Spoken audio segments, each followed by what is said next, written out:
Earth debate live. I'm your host Nathan Oakley, and if you are new to this channel, or you've not done so already, then be sure to subscribe. Hit the bell notification icon and join button if you'd like to become a Nathan Oakley 1980 channel member and keep up to date with the Flat Earth debate. If you would like to support the channel, there is a super chat that runs alongside each of these shows while they are live, and there's also a coffee, Patreon, crypto and thanks button in the info box below the video. Most importantly, if you'd like to join the discussion, simply mute the page you are currently watching, then click the link in the info box below this video to join the panel and express your views on the nature of Earth. If you do join, please don't swear. If you do, you'll be ejected, and if you are, please don't try to rejoin the stream using sock accounts. You'll be warmly welcome back on the next stream. Please also share the show on social media. Sharing the show obviously increases the live audience, but this in turn increases the chances of a more diverse panel, so please share the show on Facebook and X. Now we are joined by Click OK, Neil, and a whole bunch of people in the Flat Earth Debate Discord server. So, welcome one and all. How are you? How are you? How are you? Good morning, good morning. Hello. I'm good. You need to give me just a couple more seconds between the welcome one and all and your reply, so I've got enough time to hit the record button for the Uncut and After show. Anyway, it's good. We've got an abundance of videos today, so for whatever reason we've somehow got behind. I didn't know there would be a queue forming for videos to respond to, but as it's happened, that's how it's worked out. We've got a queue of videos that we need to get through, and they're all worthy of our time responding to. Some of them are from bigger YouTubers, some of them are from completely unknown YouTubers because they're not on YouTube.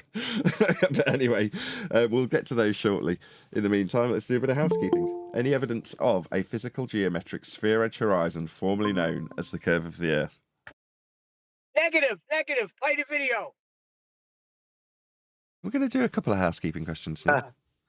We also need to keep in mind that we need to develop a new housekeeping question, right? Speaking to you, Brian. It's that Brian. question. Yeah, it needs to be a housekeeping question. So yesterday, QE said something quite profound, right? You know, he says things like, Mush was pointing this out in the pre-show, you can't have a horizon on a globe. Everyone agree? No point in asking if you agree, it's rhetorical. QE said the same thing about pitch data. You can't have pitch data on a globe. And he's absolutely correct, isn't he? Yep. Right, this needs to be a housekeeping question. Any evidence you can have pitch data on a globe? No, but I think we should have a nice think and about. quick. No, but I think we should have a think about how we word it. Oh, absolutely. I'm not I suggesting that should be the housekeeping question. I'm just saying that should be the housekeeping be. question. It might be, but yeah. But it needs consideration, is what I'm saying. It needs to be something that is celebrated. You know, there's a reason we ask, is there any evidence of a molten iron core or self-perpetuating molten iron core? It's because it was the very first question that put a glober in the corner where they couldn't overcome the question. It's the original housekeeping question, if you will. Paul Voigt was asked, is there any evidence of a self-perpetuating molten iron core at the centre of a presupposed spherical Earth? And he went, I'll be right back. 6 years ago. Yeah, but something's a cut and dry. The way you said it was perfect. That's all you need. No, Neil, because the general public won't know what you mean by pitch data. You have to at least add in the word aircraft pitch data. Or airliner pitch data. Do you know what I mean? Yeah, so it'd be something along the lines of... for us. Yeah, it'd be something along the lines of, is there any evidence that an aircraft could maintain a angle above horizontal on a globe? Or something like that. You know, it's something something like that. No, that's more than you need. It's more like, would there be any need or something? Would there be any requirement for pitch data on a globe or something like that? Yeah. Or is there any evidence that pitch data would be required on a globe?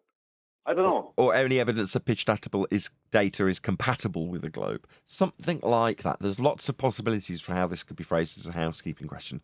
But it needs to be demarcated. Is that the correct word? A point in history, a pin needs to be put here.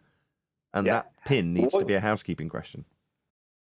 Why would aircraft pitch data exist If Earth if was we a lived on globe. a globe? Yeah. Yeah. Why would pitch You're data? onto something. Yeah. It's got to allude to the very fact that it exists versus a globe. So would there be any requirement for the existence of pitch data if Earth was a sphere? Or something like that. Again, it's going to need refinement, but you get the general gist of what we're suggesting. It needs something to celebrate it, and that's what housekeeping questions are. They're a celebration of each individual aspect. You know, molten iron cores and sphere edge horizons are an ongoing saga in globe Earth belief, and we can point out that that belief has been overcome multiple times to the point where we now keep house with those questions. Well, the best questions should have a housekeeping remark or mark so that people don't forget this particular point. It's a bit like Best question should fall under housekeeping. Correct. it's a bit like that thing from that movie, A Few Good Men. It's like if Santiago was supposed to be transferred off of the base, then why wasn't Santiago transferred off of the base or something like that? Why would you need to? Yeah. If you ordered that Santiago wasn't to be touched, and your orders are always followed, then why would it be necessary to transfer him off the base? It'd be, yeah, I pitched out a question connected, like something like that. Yeah, because it's like, why would pitch data? Why would aircraft pitch data exist if we lived on a globe? It's kind of that's cut and dried, isn't it? Yeah. We were using that Santiago in A Few Good Men example for Antarctica, actually. So basically, if you know Earth is flat, then there's no need to go and affirm whether or not we have a phenomena of the sun for 24 hours in Antarctica. Same applies to the globe. Yeah, why would you need to go down and affirm that Earth is a sphere in Antarctica if you know Earth's a sphere? Why you keep saying down? Because that's what their terminology dictates, antipodal positioning. Hey, you take in that position. I got you. No, you are right to criticise me for it. I should point it out. When I say down to Antarctica, why would I go along the 2015 through 2023 idea of begging their antipodal assumption alongside them? Just by saying it, by pure fiat, I'm introducing their antipodal assumption without noting it, Neil. So you're right to call me on it. What about this?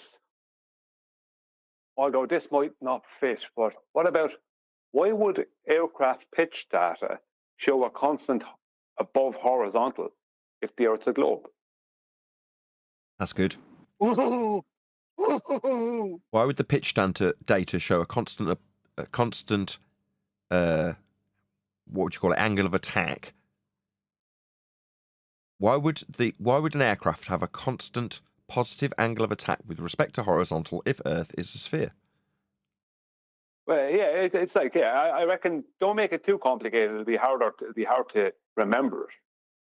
But yeah, it's something that you're going to be able to remember though easy because. Oh, thanks. You're the one We that's need to going keep it saying nice and simple so Nathan can remember it. Gee, thanks. No, I mean something that you will remember. No matter. But you will remember. Yeah, because you're the one that's going to be saying it. It's on your show, whether I'm there or I'm a trained actor. Remembering things is not an issue. Scripts specifically. What happened yesterday, that's a different story. Why would... Brian, I think... Go on, Monday. Sorry, mate. I was just saying, I think that's when I was asking you yesterday, something condensed, that's what I was sort of thinking, once we get this housekeeping question, that's what I was sort of looking for when I was asking you for a condensed breakdown, something we can just ask the opponent in a simplified manner, just to get the point straight across with ease. I don't know why I just didn't say, should we make an housekeeping question? Well, the most concise statement was made by QE yesterday. I would have understood that. QE summed it up. You can't have pitch data on a globe. There is no more concise summary. There is no more concise statement of fact. There is no truer statement that could be uttered in this regard. You can't have pitch data on a globe. QE got it right.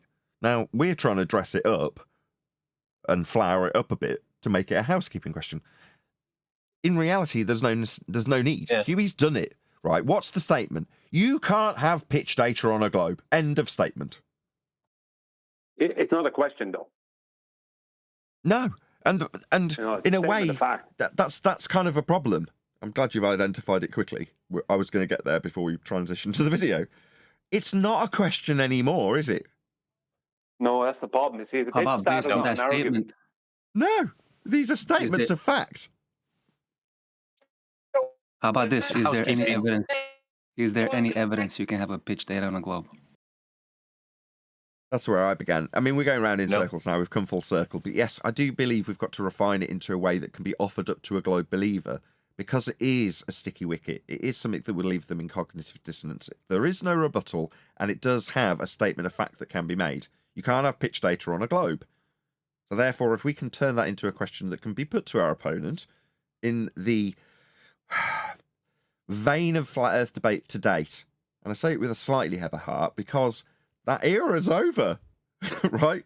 Why are we asking housekeeping questions? Well, to keep house in terms of where we've got the debate to.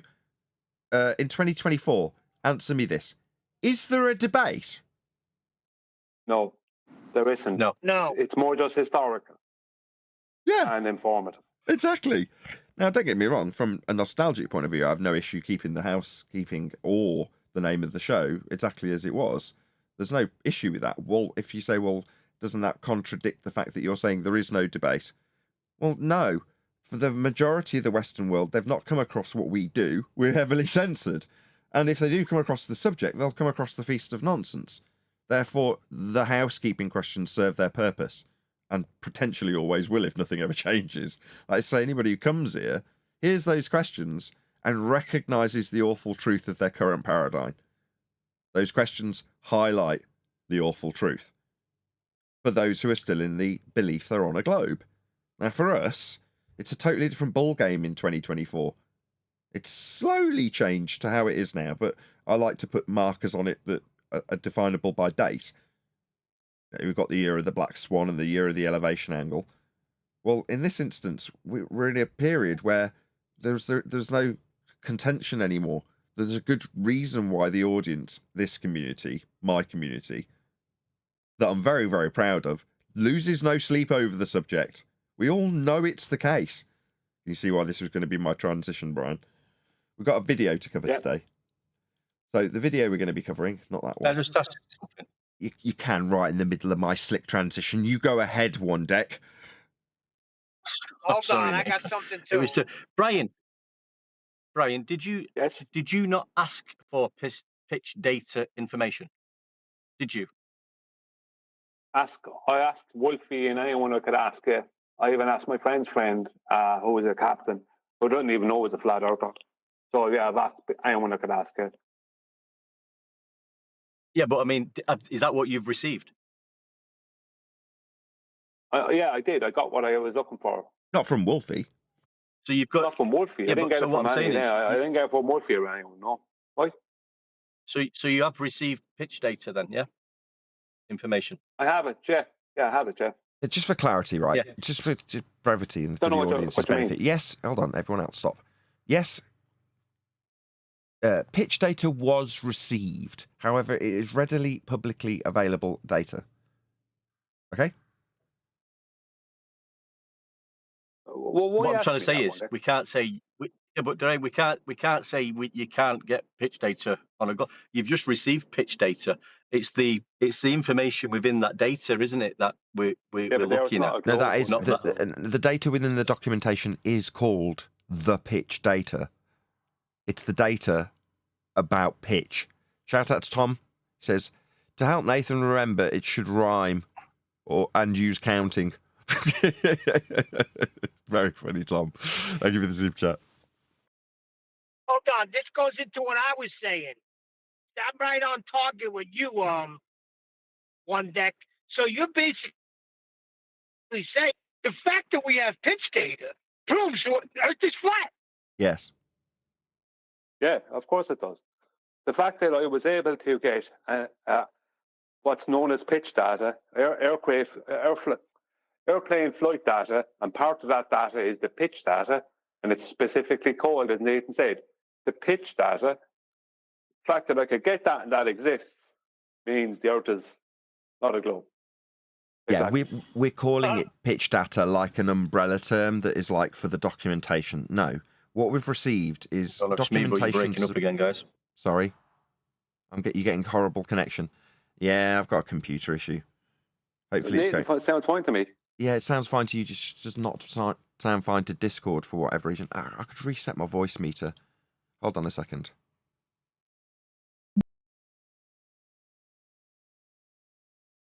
Check. There we go. Is that any better? In Discord? Yep. Yeah, Okay. for now. Yep. Yeah. Yep. It's Yep, just fixed now. weird voice meter banana when there's twitchy stuff going on the computer. Will resolve that sort of audio issue if I restart it in Discord. I've not touched any of the Discord settings, but yeah, that's fixed it. I don't know. I've got a twitchy computer. I thought it was hardware. I was moaning on yesterday's pre-show saying, I think my graphics card's failing. Actually, it probably isn't. It's probably just a software issue. I think I've got a corrupt Windows install. But I'm just guessing. It could be bloody anything. I have no idea, if I'm ruthlessly honest. I'm just guessing. Anyway, let's get on with the show. I shouted out Tom for the super chat, and then where were we? That completely threw me off. On pitch data. Pitch data, I think. Yeah, we were calling it pitch data like it's an umbrella term. It's been supplied to the NTSB for investigation into a faulty engine. So an engine failure, mid-air engine failure. So these absolutely enormous jets are right on the very tippy edge of efficiency versus size and weight. And in order to overcome that, they've lightened certain components, specifically the blades in the engine, by hollowing them out, and they suffer fatigue cracks. They used to use sonar or X-ray or whatever to scan them. And they didn't do a sufficient enough job at scanning and locating the fatigue cracks in these hollowed out fin blades in these engines. One of them failed in midair after 2 solid hours of flight. Now, within all of the data that the flight recorder gathers, including pitch data, that information was supplied to the NTSB so that they could do their investigation into that information. What's the pitch of the aircraft with respect to the horizontal plane of reference used in the data? How high are they with respect to sea level? What is the plane doing? What are the vibrations? Etc., etc., etc. All of that information is on multiple graphs, one of which is pitch data. So don't take it as like an umbrella term for all the information that the NTSB were given by the airliner in light of the incident. So that data is what we've gathered from NTSB because they make it publicly available. If you're familiar with the YouTubers that make videos about airline disasters, that's where they get the information from. We've just used the same information that's publicly available and typically used to talk about why there was a particular mid-air crash, flight failure, whatever, air crash investigation style videos. Well, we're using one that hasn't had any souls lost during the incident. Everybody survived. Nobody died. Nobody got hurt. So for us, it's just great. We will ignore all of the information that was useful to the NTSB and simply look at the 2 hours of flight with respect to a horizontal plane with the nose above horizontal the entire time. That's it. That's all we needed. Coincidentally, in multiple presentations made by Adam, Brian, and Quantum Eraser, they typically referenced 2 hours, presumably for easy maths, when they're giving their examples. Hypothetically. And until now, it has just been that. Hypothetically, a plane would have to dip its nose around the curve of the Earth, and it doesn't. And then Adam presented his accelerometer data that he took on a flight. Now we've got pitch data to back the evidence that, as sarcastic as some people have been towards D. Marble, it backs what he showed with his spirit level. As crude as it may seem, that's what the pitch data is showing. It's validating what both Adam Meakin and Daryl Marble did 8 years ago. Yep. Because Kiwi's mathematics were based around 2 hours of flight. 2 hours. 500 miles an hour of flight for 2 hours, which makes up 1,000 miles. Yeah, easy numbers. Adam's data was based on 2 hours of flight at cruising altitude on a plane he was on that he got from the accelerometer. Right, England to Italy. Yeah, and I detailed after those two presentations, I detailed in my section the lift effect, right?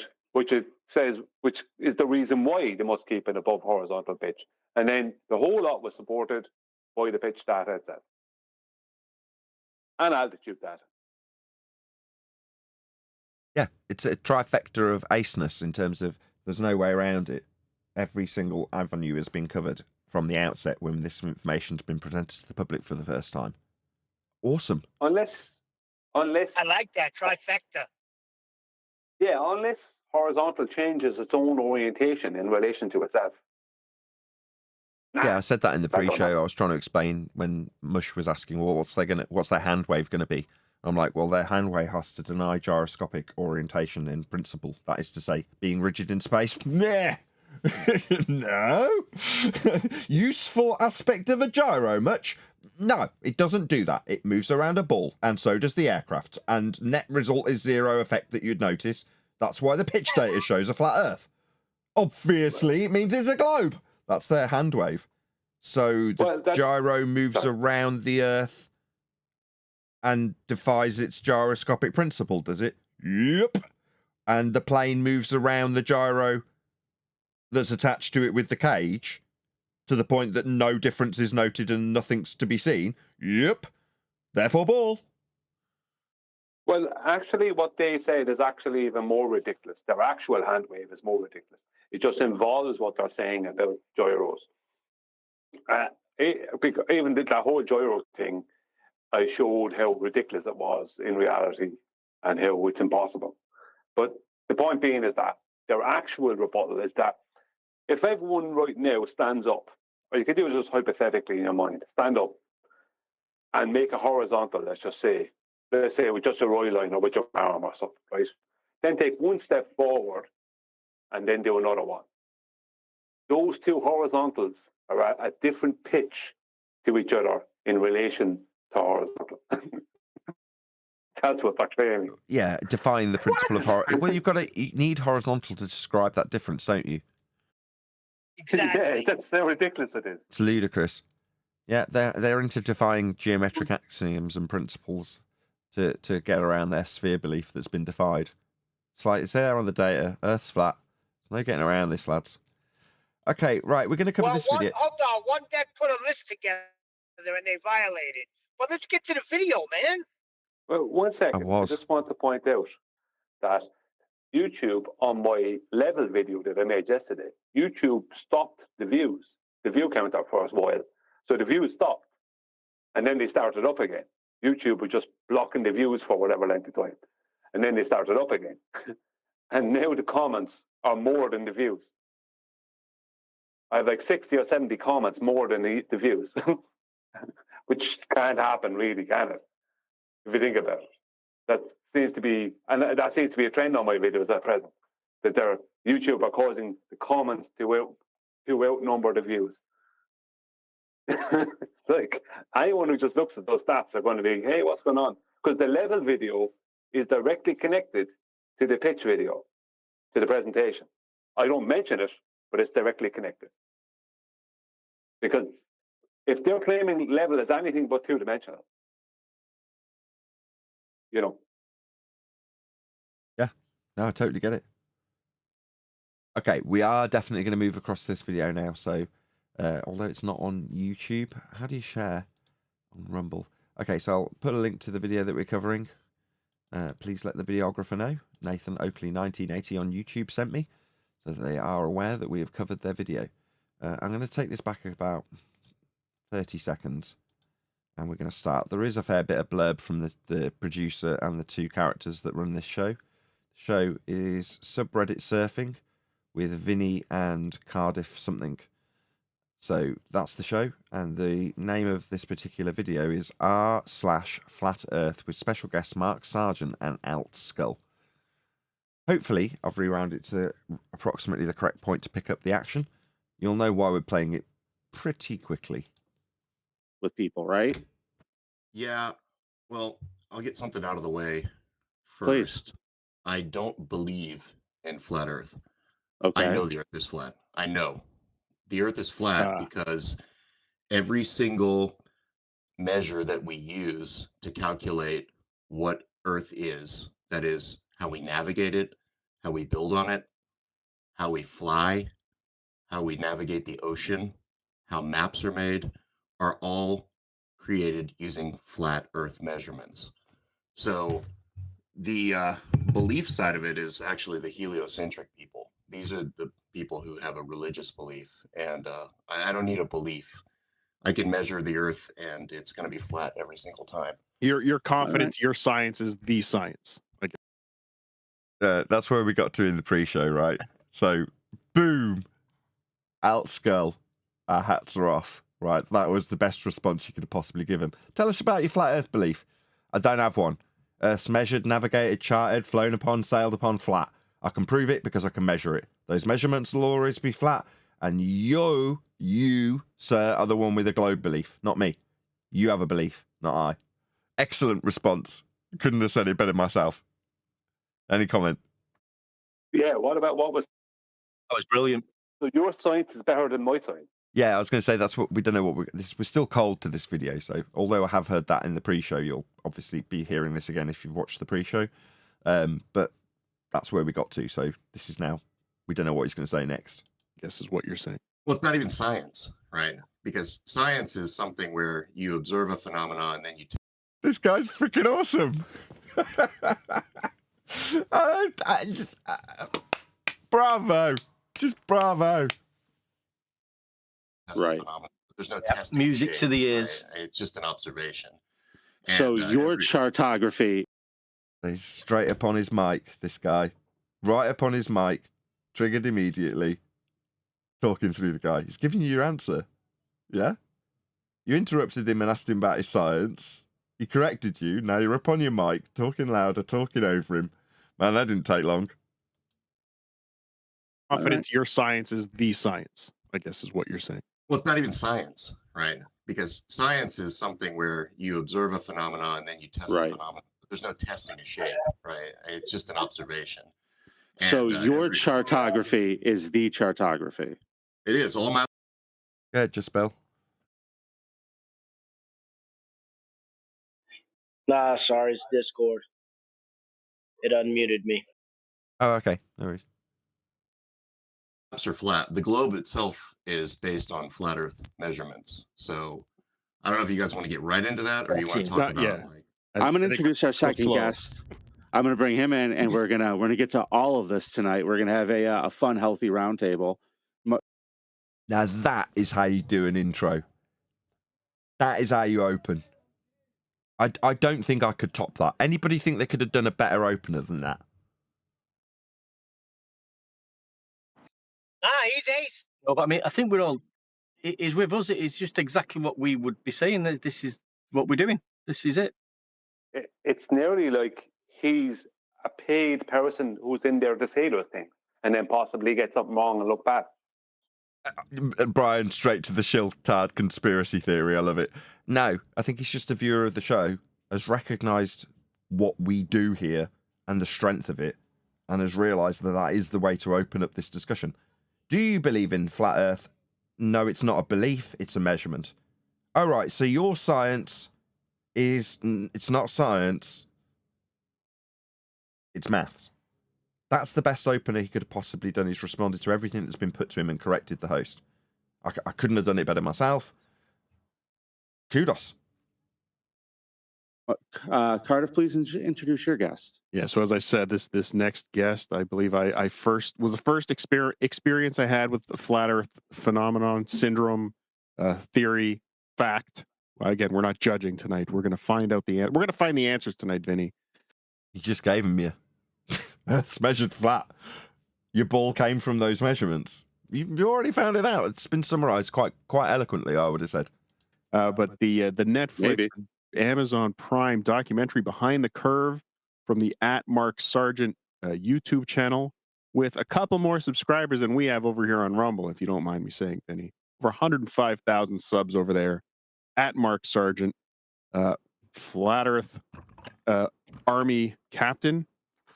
I believe. Let's just say flat Earth advocate. How about that? Okay. You were, Guys didn't tell me you were Mark Sargent's coming on.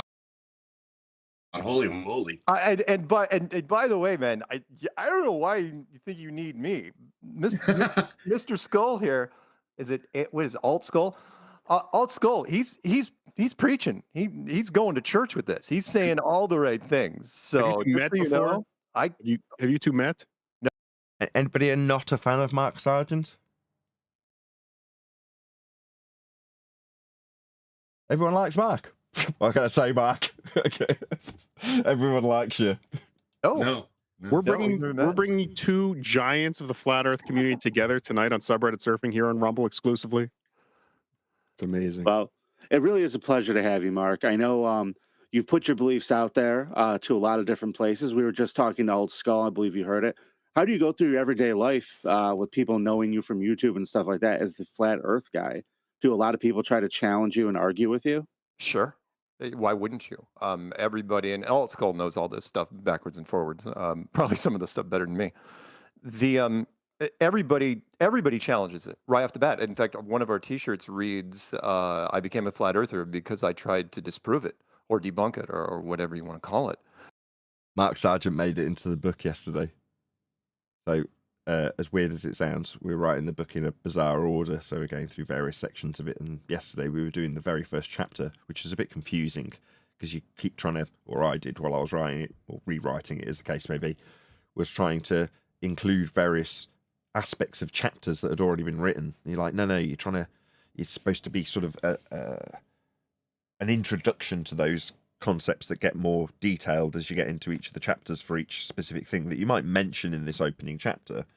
One of the things is obviously how I came to the subject, and the specifics of it is being tied in on this chapter that's about Narnia. So if you're familiar with how we deal with fundamentalist religious zealots, let's just say it, on the show, we'll often draw a comparison with the sky vacuum and Narnia and be describing how we don't traverse through a wardrobe into a magical land of snow and Turkish delights in the same way we don't traverse high-pressure gas, wave goodbye at the Kármán line and enter a second law of thermodynamics violation sky vacuum.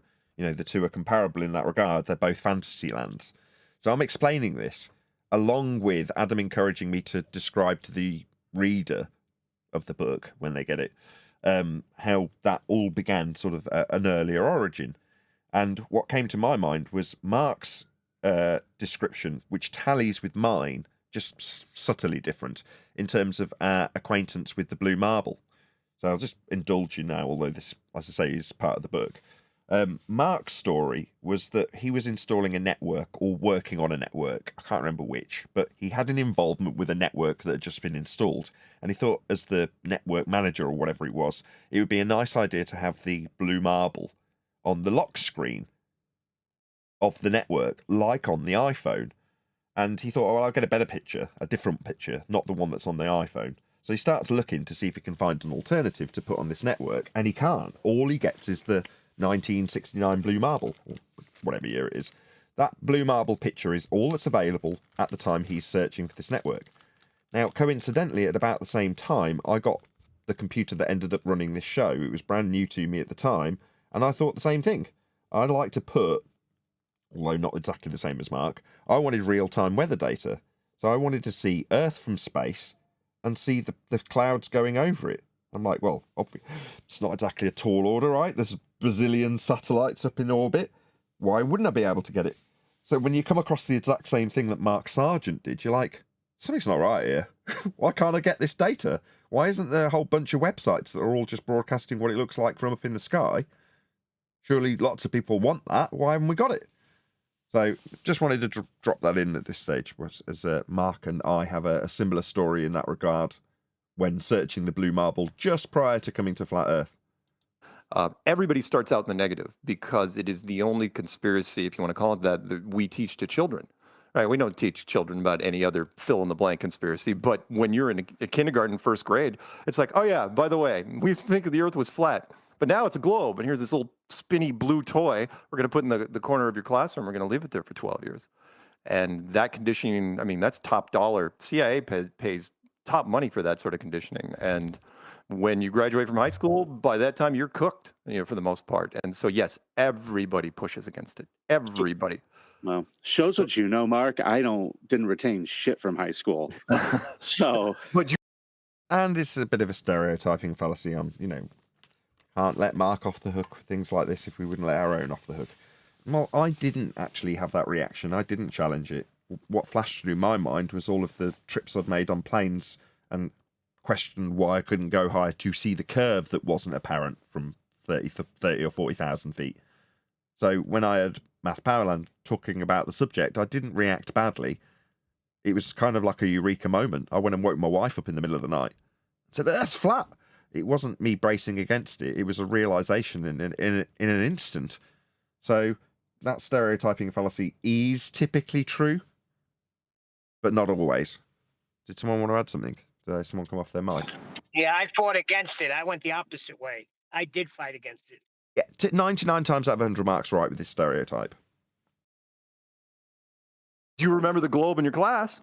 it was in there. See, it was there. It was, All it right. was in there. And you don't even have to bring it up again. They just put it in the corner of the classroom and let kids spin it every once in a while when they're bored. Fair enough. But yeah, everyone tries to push against it, and the community, which is why we have such a high retention rate. Because I don't tear down the globe. I don't convince you or persuade you. I just put the idea in your head. You have to do your own research, and you're the one that has to tear it down yourself. So if you're the one that ends up going to the flat Earth on your own, how can you rebuild it? You can't. It's sort of the red pill, blue thing, which is why we mentioned the Matrix so many times. See, here's what can I interject Go ahead. because you said something that Again, I don't mean to be hypocritical, but there was a red pill, blue pill reference that we were looking at in the book, and we're like, let's get rid of all these Matrix references. Let's just ditch them. Sorry, Mark. Please buy my book.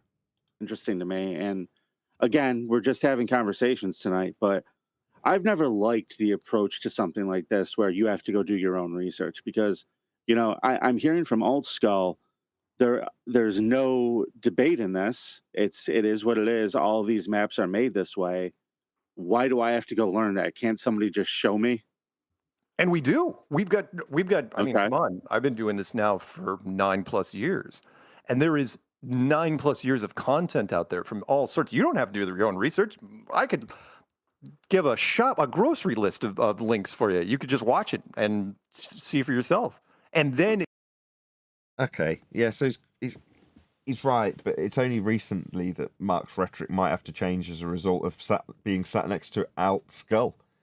So, I mean, this guy is turning out to be considerably more influential than he might have first appreciated, because what Mark said then was true up until the start of 2024. Again, I'm being very specific about the date just for ease. Right? So, 2024 rolls round and the rhetoric changes.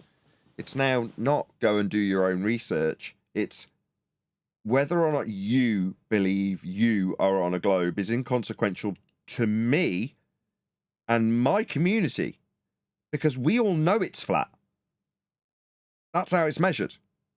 So you can believe whatever the bloody hell you like. You believe you're on a globe. Good for you. I know where your globe came from. The measurements that created that belief you hold. I know that. So I don't have any necessity to tell you to go and do your own research if you don't want to believe in a flat Earth, because there's no belief in flat Earth. There's plenty of flat Earth believers that don't know it's flat, but that's not us. And it certainly isn't this Alt Skull guy. Awesome. if you're still not convinced, then you can go to a body of water or whatever and shoot the laser or do a long distance test or shoot with a long distance camera and do whatever you want. You don't have to do your own research. Heck with it. Be lazy, man. So Okay. Doing, You got it. I will. doing your own research, as far as flat Earth is concerned, would involve actually conducting tests on your own. If you try and do your own research by going to the normal search engines, you're not going to get a view of what flat Earth is that's accurate, right? Google's going to take you to all the debunking channels. You've got the anti-flat Earthers who actually don't even believe in the globe. They have to come up with their own excuses for why all of the globe problems exist, and then they come up with things like what, you know, how gravity works and Like why gravity holds air to a ball and why we never see Coriolis effect in practical. It's a shame so many people struggle with the most common teeth and gum problems when That is a problem. Oops. And so, you know, when you do your own research, you're not going to get it on the internet. You're not going to get a fair shake. As I search, algorithms. sorry. As I search flat Earth right now in YouTube, it's giving me a Wikipedia community note. Right under the search. Let me bring that up really fast. That's us, by the way. The fact that there are now wiki entries underneath videos, you're welcome. That's us. That's why that happened. Don't be so happy to wear that as a badge of honor. They're so annoying. No. I remember when the Senate hearing, they did a special Senate hearing in D.C. What a coincidence. Know how you're dealing with all these conspiracy theorists on your platform. So the first way is by demoting low quality content and promoting more authoritative content. And So low quality content. So me talking about the scientific method, empiricism, and measurements. Oh, that's definitely low quality content. What's the alternative? The high quality, promoted, favored content. Oh, that'd be Simon Dan saying that we're idiots. That's the favored content. Now, what's another way of saying that? I like her Orwellian phrasing, obviously. What does she really mean? We'll censor it. the second is by providing more transparency for users. So we're introducing boxes that provide factual information at the top of results that have shown themselves to turn up a lot of information that is counterfactual, such as searching for the earth is flat on YouTube, where you see a lot of... Your response is to put a box saying, nope, the earth is not flat. Correct. Okay. And they were going over when Google bought YouTube, right? They changed some of the rules and they said, okay, there's certain things we're going to flag as just official misinformation, which is a weird term in itself. And because of that, we're going to put a wiki entry to what we think is true underneath those things. And we were the first topic for that to happen. So every pro flat earth video, if YouTube eventually finds it, puts a wiki link directly under the video where that didn't used to happen. And it is fascinating. And you get the old term, there you go. And you can click on that. It's like, it'll take you to wiki and say, flat earth's an archaic and scientifically disproven. Oh God. Yeah. All that's. Yeah. So well, they don't do that for, they don't do that for. And again, that's a military term. You don't catch flack unless you're over the target. The fact that Google spent time and made a decree, a policy decree to put that in there. Oh yeah. That lets you know. I mean, come on. What other conspiracy can you even say that about? The other ones, it's like, you can bury that in the desert. COVID. Are we allowed to even talk about that here? On Rumble, yes. Oh, okay, good. Shit. But I think Altskull was about to say if you search Round Earth on YouTube, you don't get a community note, and that is absolutely correct. There's no community note on Round Earth. There's no community note for Bigfoot. There's no community note for gray aliens. There's no community note for reptilians, but you sure as hell get one for flat Earth. Absolutely, you do. So it seems to me.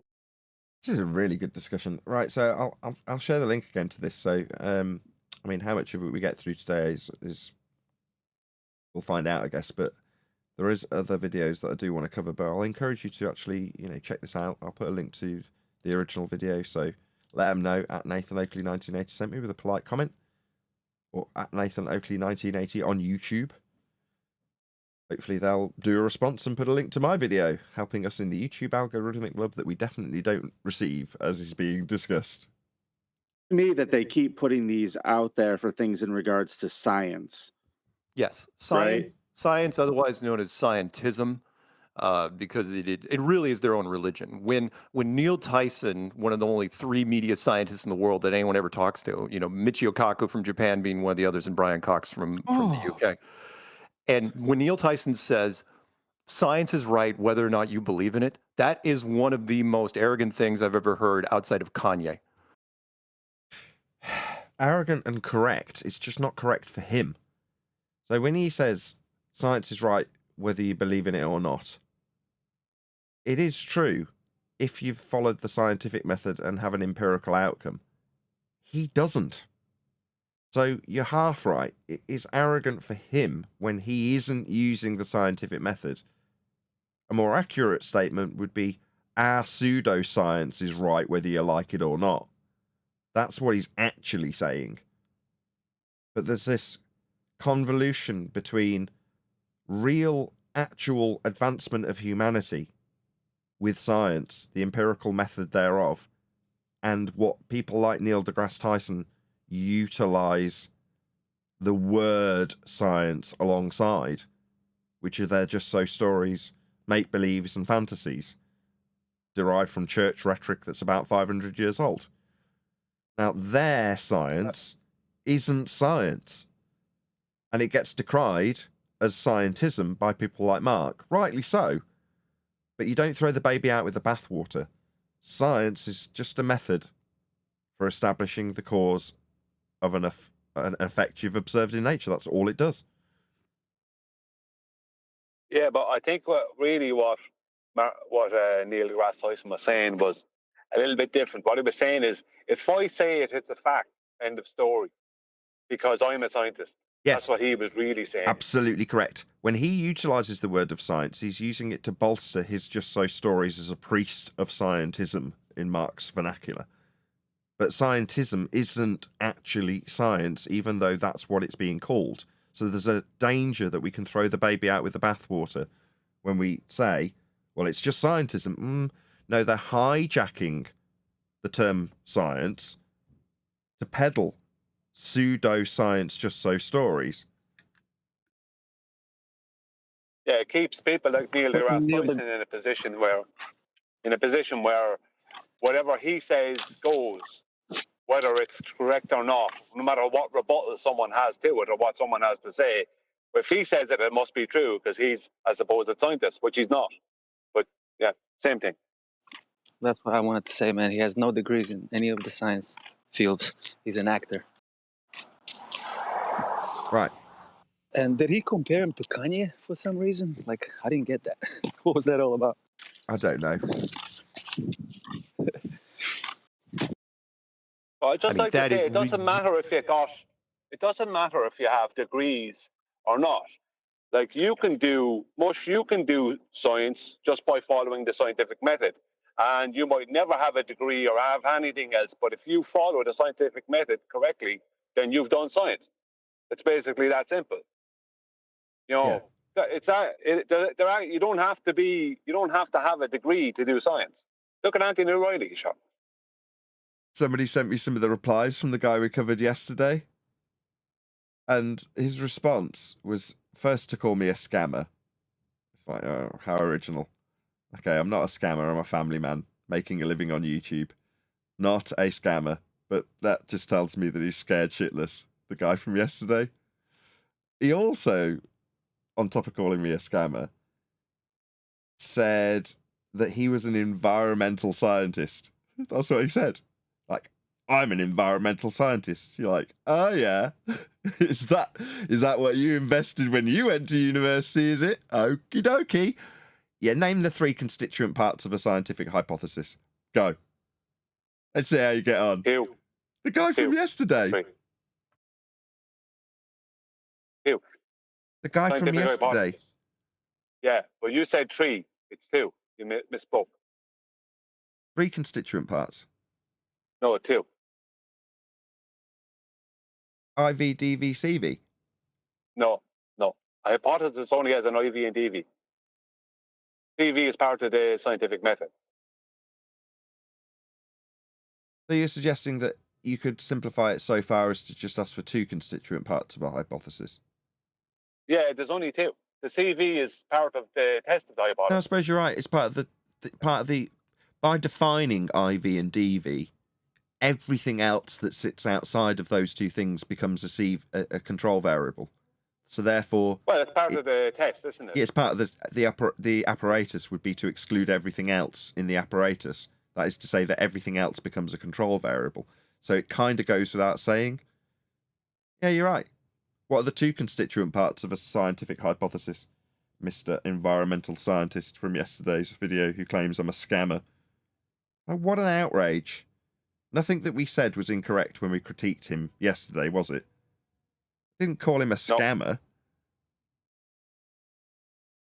Typical baller response. Ridiculous. It's like, Science is like a flower. yeah, science, basically, when we stamp it as science, that's fact. That's something you can count on. It's like, well, yeah, until you're wrong. And then you have to redo it and make a whole new stamp. And they never apologize for it, ever. Yeah, exactly, Mark.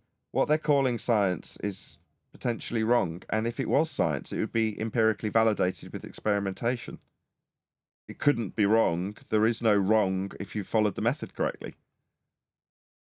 Okay, I want to bring both of you guys kind of to the beginning. I want to find out both of you, like, what brought you to this? What changed? What was the switch? What happened from, yeah, there's the globe in the corner of my classroom, you didn't question it, to, holy fuck, there's something going on here. I'm going to go to Alt Skull first. You go first. Yeah. Well, I was actually watching Owen Benjamin, who I'm not a huge watcher of Owen Benjamin anymore, but at the time he was going through the moon landing, and when he did go through that, I noticed, like, wow, this is just, you know, I had suspicions before, but I didn't quite know where to look, and so I started listening to his podcasts on the moon landing and started looking into it on my own, and it was just, you uncover one thing after another, and it just becomes this ridiculous story, to the point that where you look back at it now and you're like, how did I ever believe that in the first place? That's just retarded. And obviously, a lot of the reason that people, when you start to bring up the moon landing being fake, will rail against that is because they can feel in their soul that the next thing is coming. And that's what I understood as well. And so when I first, like Mark said, when I first was confronted with the topic, I pushed back against it as hard as anyone else. But the difference between me and a lot of the other people that you'll encounter is that I didn't have an emotional reaction to it. I just wanted to find out if this was true or not. Mm-hmm. And so people started introducing me to things like curvature tests and laser, you know, over the water tests and things like that. That's really all it took. It didn't take me too long to go, okay, there's no curve, so well, there's no globe if there's no curve. And you still, at that point, get involved in a lot of what Nathan Oakley, Mark's friends with Nathan Oakley. Nathan Oakley is the guy that I've learned most of my stuff with from. So, well, there's no globe if there's no curve. And you still, at that point. Oh. Yeah, pause. I knew it. Yeah, it's pretty obvious he's a fan of the show. Well, I'd just like to say, hey, Chocolate, I'd just like to say something based on what he said there. Not the Nathan Oakley part before that. A lot of people, they see a laser test or they see a long distance observation, and that shows them there is no curve. But then the problem is with that kind of thing is, unless the observation is epic or something, or the laser demonstration is epic, how do you like that should be proof enough that it's not a globe, or certainly not a sphere of the size we're told, but it just should be proof enough that it's flat. But that doesn't prove it to most people. That's why you have to go further afield, and that's why we ended up at measurement, because measurement proves it, whereas observation is subjective to the person who's looking at it. Sometimes it depends. If the observation is epic, then it can't be argued with. But a lot of observations are not. They're not epic enough for people. They are epic, but maybe not so much that people can. I know what you were trying to say is sometimes someone will present a boat in the distance, look up the GPS data for it, and say it's 5 miles away and therefore Earth's flat. And then it comes under scrutiny from anti-flat Earth who put it through the Earth curve maths without an appreciation of how that works and the flat Earth measurements it needs. And then there's a contention between the two of them, and then you end up in a debate about a subject that isn't debatable. We've got measurements. However, I hesitated to critique him because he's being asked, and I don't think you were critiquing him, you were just critiquing that particular point. I'm just talking about that subject. Yeah, I get it. But just to out Skull Guy, he's being asked, how did you come to the subject initially? And he's going to give the standards that he adhered to when he first came to the subject. I'm no different. If I was asked that question, I'd be talking about looking out of aeroplane windows at horizons, and you could very easily turn around to me and say, that's not a standard to prove it's flat. That's not a measurement. That's not science. or whatever garbage they throw at you that suggests it's not a high enough standard, and you could agree with them. And the same is true for almost anybody at this point. Not even at this point, we're well into 2024 now. There's going to be people, Brian and everyone else on the panel. Think about it this way. When I'm bleat about how poor the information was over the last 10 years, how much feast and nonsense there was, and how much propaganda there was, right? There is now going to be people who come to the show now and find out in the way that we want them to find out. That is to say, you could come to the show now, spend a cursory half an hour to an hour listening, and appreciate that Earth's measured flat, and go, oh, right, okay. That's how it's dealt with, that's how it's navigated, mapped, charted, flown over, whatever it is we're discussing. And go, oh, right, okay. Now I know it's flat. And they get on with their day. And still, you know, garner the appreciation for the fact that everyone else thinks it's on a ball and holds a belief about that. And they don't get contentious about it. They nod along when someone starts talking about their religious belief in a ball, and they don't argue the toss. They just get on with their day knowing Earth's flat.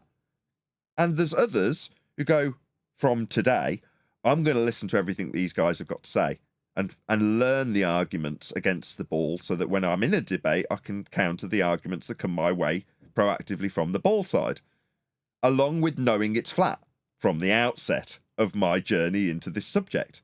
Now, that is something that has never been true until now. It's something that used to get me banned from Globebusters chats when I moaned. Just talk about how Earth's flat. Just talk about the proof for it being flat. Banned. We're talking about ether today. Talking about incoherent dielectric acceleration. Why would you want to talk about flat Earth? Right?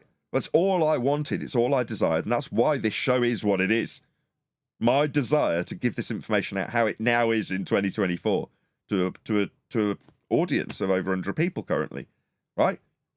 If you've come because you've been shared the show and you thought, flat Earth, yeah, that'll be good for a laugh, and then you get here and hear how flat it's measured, there's a good chance that you'll go about your business in a very different way than you would have done 10 years ago if you come across this subject.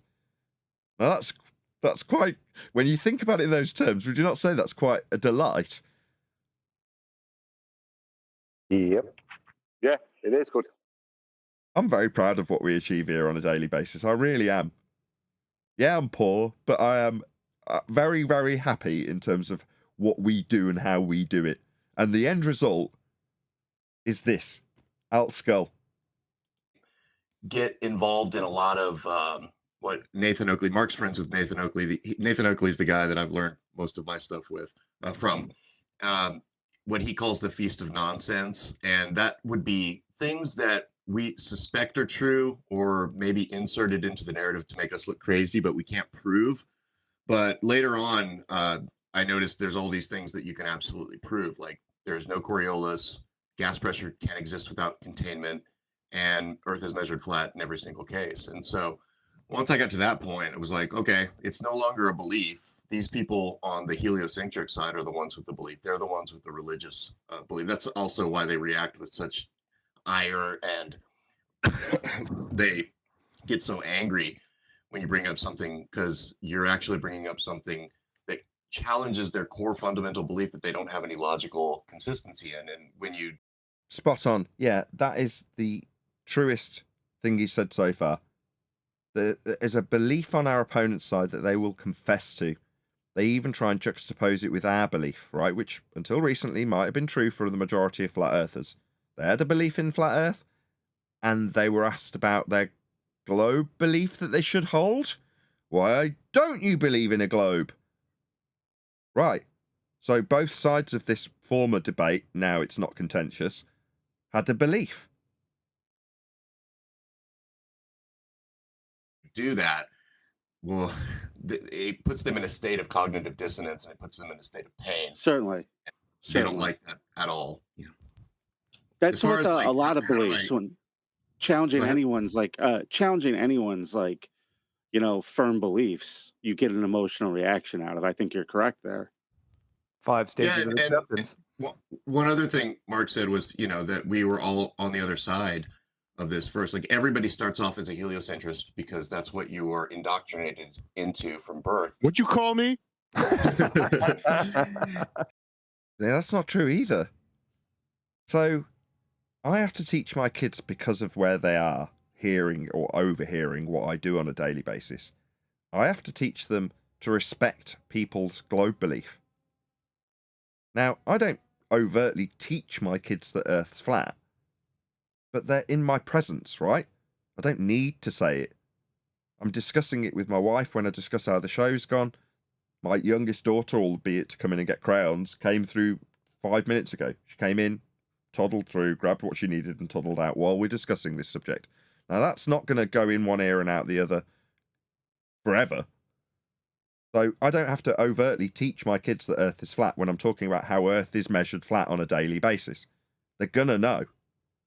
But like I say, with that in mind, I have to be considerate of the fact that they could get themselves in trouble, socially in trouble, if they go out of their way to challenge people like Daddy does on his debate show. So I have to say, look, everybody's entitled to their globe belief.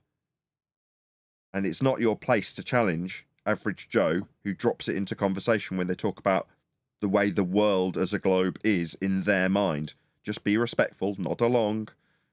No point getting into this debate with somebody who has a belief. Be respectful. Everyone's entitled to their belief. Go ahead, whoever that is. I was just going to say, the funny part is you wouldn't have to teach her that it's flat if if the world wasn't teaching people that it was a globe. She would just accept it and that understand that that's how it's represented. It's how Earth represents itself. Yeah. Again, in terms of what my kids get to learn, they have a vague understanding of why we have a heliocentric model. Again, because it gets discussed on the show. When I'm doing my OMI videos and explaining that the church created it to better predict where the stars would be, so then know when Easter would come, so they could tell their congregations where certain significant events would take place in a time frame that they understood on a calendar that they understood. Right? All of those things led to us having a heliocentric model. Well, if you understand the origins of the measurements of angles of stars off a flat Earth, you can explain that to a child so that they understand and appreciate why the majority of the world, I used to say Western world, it's just not the case as I'm finding out on OMI. Everybody in the world that we know thinks they're on a ball now, it seems. There aren't any left, people with a non-indoctrinated upbringing. It is as described by, who was it, Bush Senior, the one world religion. That's what it is. Heliocentrism is the one world religion. But not all kids in 2024 are raised with that propaganda and indoctrination. Got two of them in the next room. And so, round earther, bitch. You can choose to look at the facts that are presented to you and accept them, or you can be an emotional little baby, like so many people are now, and cry and scream and then try to come up with reasons that the thing that you believe has to be true that are all excuses that don't actually address the real problems that the model has. So I didn't do most people don't want to think just in general. So I mean, you have a challenge out of the gate when your argument is you need to do the research for yourself. But then when you're challenging an actual belief, it makes people not want to learn at that point, don't you think? Don't you think it just generally turns people off when they feel that? It's a shame so many people struggle with the most common teeth and gum problem. Yeah, this guy, he's hosting, so he's going to be a little bit interrupting. They feel pain. He is actually quite insightful, wouldn't you say? In terms of how he's summing it up. Now, he might be, in his mind, for all I know, of the mindset that he's summarising how flat earthers behave. But it doesn't matter. What he's suggesting is correct. There's a good chance that if you've got a very strong belief in something, everything else falls by the wayside. You're less inclined to want to learn something new that may challenge that belief. So regardless of if he's saying that because his mindset is that, no, that's how flat earthers are, well, no, you're not opponent, but Alt Skull in this case has put it to you that that's how globe believers are, as opposed to people who can accept the facts that he laid out in terms of measurements. So, yeah. Yeah. Well, funny how cognitive dissonance. Say again, Chocolate.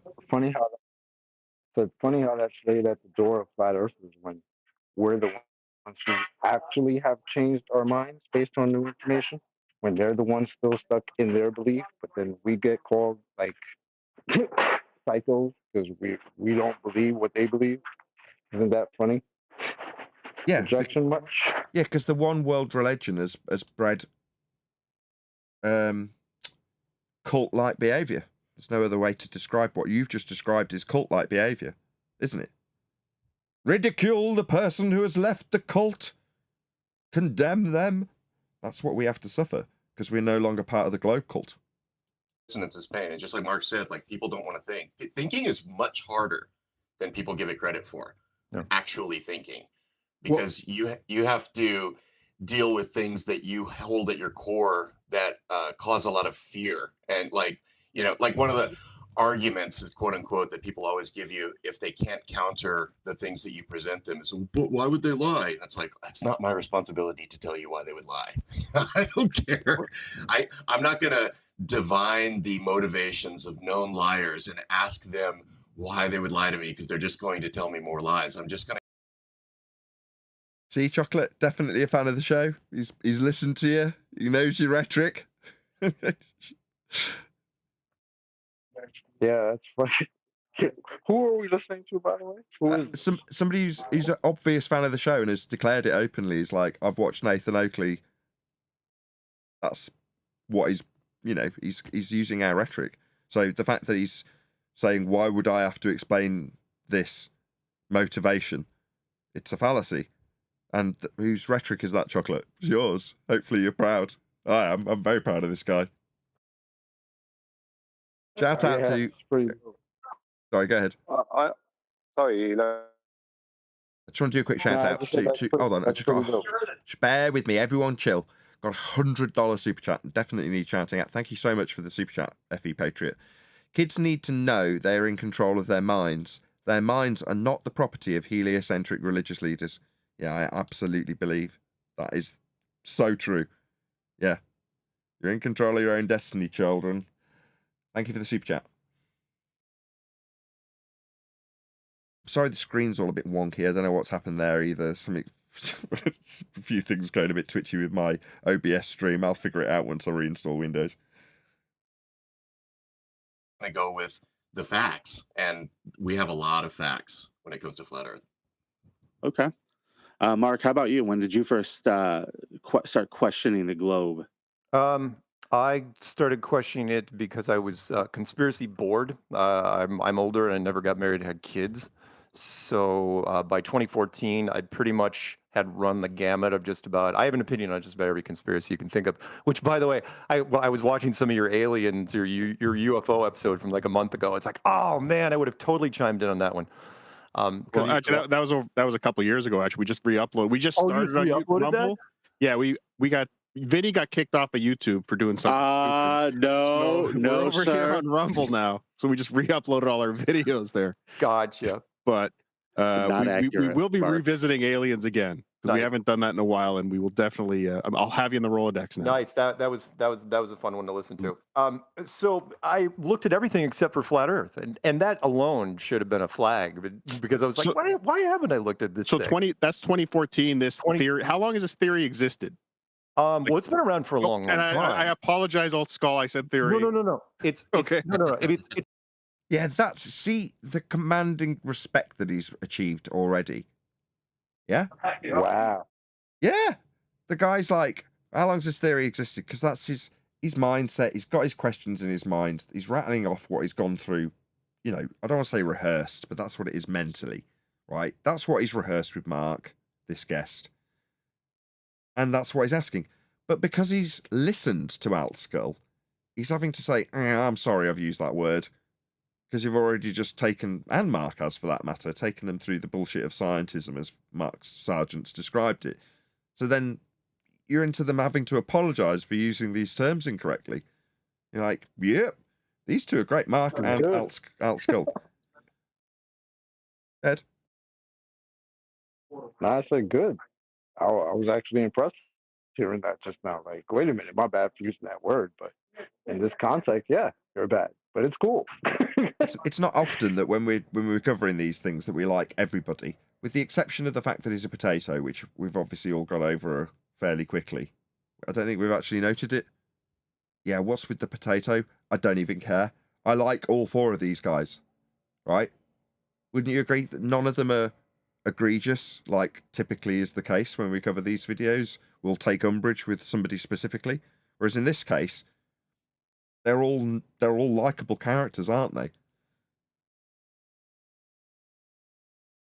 It's been around a long time, but the new, we'll call it the Flat Earth 2.0, you know, the social media wave started in 2014 with just a handful of people. And there was not a lot of content out there to look at. There was just a handful of guys that were doing it, like Matt Boylan, Eric Dubay, a couple guys from Europe and stuff like that.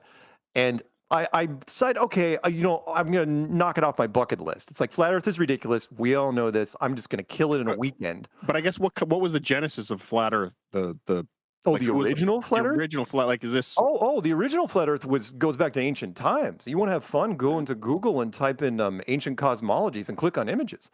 Everybody drew the same thing. Everybody. There's better standards now, Mark.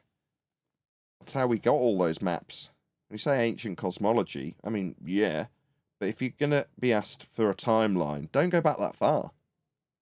Yeah, just start talking about how we actually expanded the territory we do inhabit. The one that we know that we've got on the maps. Show the evolution of them, because they came from elevation angle measurements to the stars. That's how we expanded the territory. Now, I'm not saying you're wrong when you go back to ancient cosmology, but expanding the timeline that far, whilst valid through the last 10 years of Flat Earth, isn't necessarily the best route currently. We know of a better one. So hopefully I'm, you know, hopefully stepping over a line that shouldn't be stepped over with Mark, but there is a better way. I know Mark will watch this. Someone will share it with him. I mean, no doubt someone will be in Mark's video saying, oh, by the way, Nathan Oakley did a fairly lengthy response to you and Altskull. So there is a better way. Take them to the known chronology of maps and how they came to fruition. Describe the latitude and longitude grid, because in so doing, you're proving Earth is measured flat to create those maps in the first place. When you talk about the expansion of the known territories into the new worlds, that comes with flat Earth elevation angle measurements to the stars. The process of mapping and charting the known world is flat. So it's a better link rather than saying ancient cosmologists showed and depicted Earth as a flat plane or Earth as a sort of circled, domed area of land.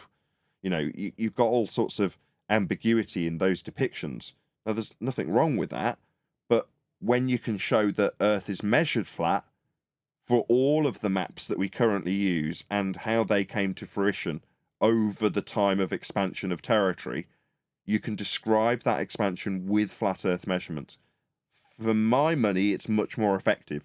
And obviously, I want Mark to be much more effective. Now, I don't think in this instance it undermines Mark's methodology of wanting a sort of soft landing when you describe something that is unequivocal and easy to prove historically. How we measured and mapped the territory was flat in all instances. How we expanded out and found the new worlds was flat in all instances. That's why the maps are flat. How did we use them? With circles of equal elevation, based on angle measurements to the stars with respect to a flat plane.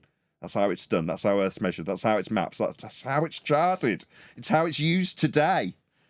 So for my money, that's the way to go. Anybody disagree?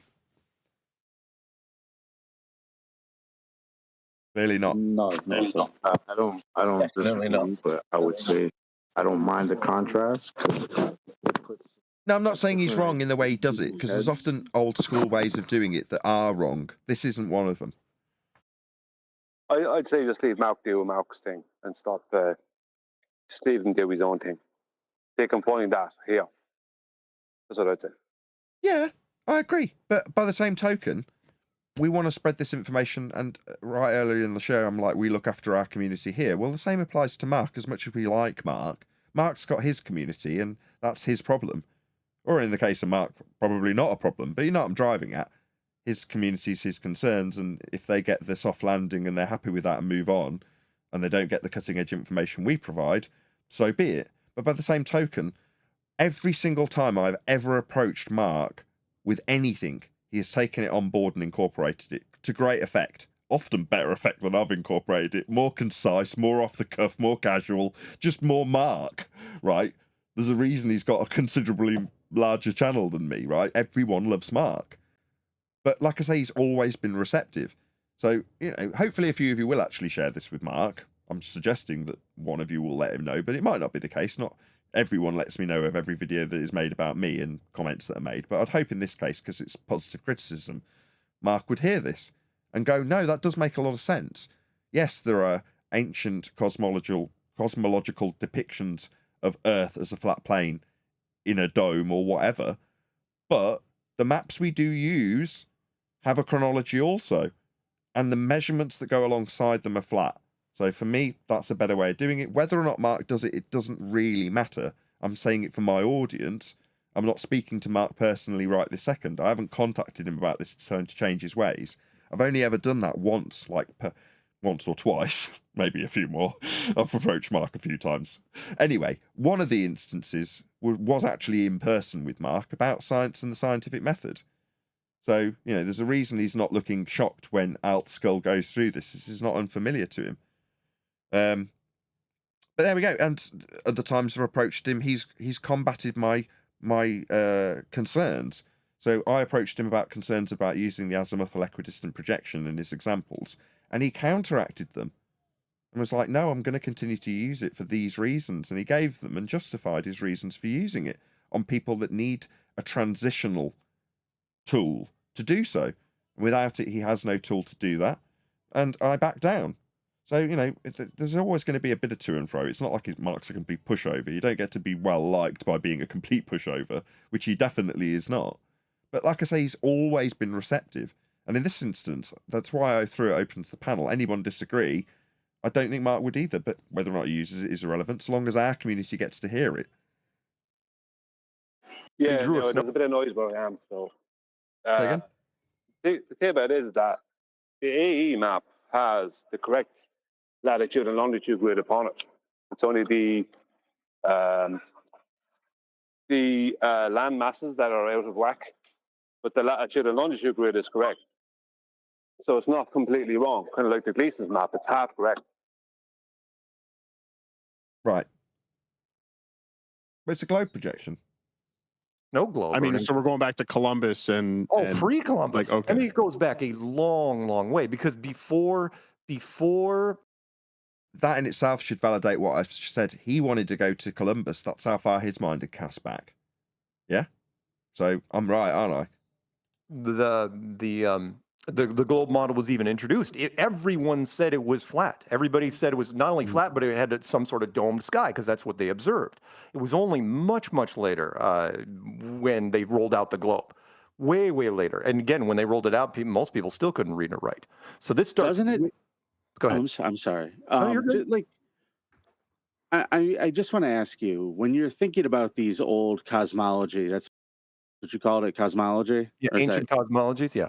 Ancient cosmologies, when they're drawing, as you described it, as a snow globe, right, which is the model that you see when you start looking up flat Earth and you look up pictures. Yeah. Don't you feel like that's just the natural thing you would observe, just like without having the ability to go up and look down? Well, that's my... Up and go on. Someone's got there before me. Go on. No, I was just saying, yep. Well, there's no up and down on a globe, is there? You need a flat plane for that. In and out only if you're referencing a globe. My point. If that's the natural way of observing it, then why did it change exactly? Why all of a sudden it take for the Americans, you know, and by the way, the globe model was introduced way before spaceflight. In fact, there's a great little quote. Let me do this quote really fast from George Orwell, 1984. And he wrote in 1946, and he wasn't a flat earther, but he was talking about how we've gotten to this age now where science is dictating to people, and people are just believing them because they're wearing the lab coats. and which is, they're deferring. It's like, well, he obviously looks smarter than me. He's gone to university and become a PhD in something. He's obviously more intelligent than me. And he said, you go out in the streets and you ask people how they know it's a globe. They will just knee-jerk response. It's like, what are you talking about? We know. It is known. Game of Thrones type thing. It's like, it is known. And then you follow up. It's like, really? How do you know? Then the gears start grinding. And then they realize it's not that they know. They were told. And there's a big difference there. How did everybody in the world in 1946 know that the world was a globe? There was no space program. NASA wasn't even founded until 1958. So how did everybody know? It's because... Yeah, it's a good point to leave it on. Brian was mentioning Orwell right at the beginning of this, weren't you, Brian? Happy coincidence.